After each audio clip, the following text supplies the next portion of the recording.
হে দেখ ওরা কি করতেছে।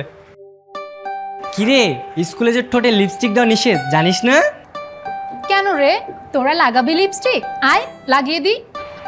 শোন, একটা কথা বলি, আমরা ছেলেরা হলাম জন্মগত সুন্দর, আর মেয়েরা তো ময়দাবতী। এই চেহারা স্কুলের সব ছেলেদের ঘুম হারাম, দিশেহারা।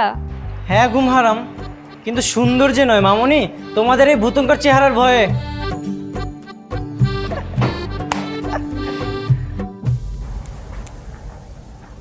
দেখবি এই রূপের জাদুতেই তোদের পুড়িয়ে ছাই করে দিব।